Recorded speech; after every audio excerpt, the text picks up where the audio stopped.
యాదాద్రి భువనగిరి జిల్లా గుండాల మండల కేంద్రంలో జిల్లా పరిషత్ ఉన్నత పాఠశాలను ప్రాథమిక ఆరోగ్య కేంద్రాన్ని విప్ బేర్లయ్య ఐలయ్య ఆకస్మిక తనిఖీ చేశారు. ఇక పాఠశాలలో విద్యార్థులతో మాట్లాడి సమస్యలు తెలుసుకున్నారు.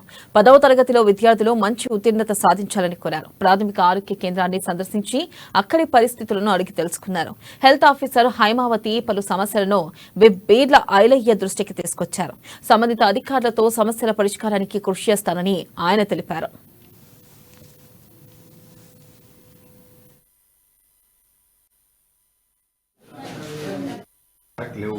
మీరు కూడా మంచి ఐఏఎస్ ఐపీఎస్ కావాలంటే 10th ఇంటర్మీడియట్ మనకు బేసిక్. మనం మంచి కావాలన్నా చెడు కావాలన్నా మనకు ఇంటర్ 10th అనేది ఒక బీస్మెంట్. ఇంటర్మీడియట్ మన భవిష్యత్తు నిర్ణయిస్తుంది. ఇంటర్మీడియట్లో మనం ఎంత బాగుంటే అంత మంచిగుంటాం. అక్కడ డల్ అయినామనుకో మా దగ్గర రాజకీయాలు చేసుకోవాల్సి వస్తుంది. రాజకీయాలు దూరం ముందు మంచి ఐఏఎస్ ఐపీఎస్ అందరు ఫస్ట్ క్లాస్ వస్తారు కదా.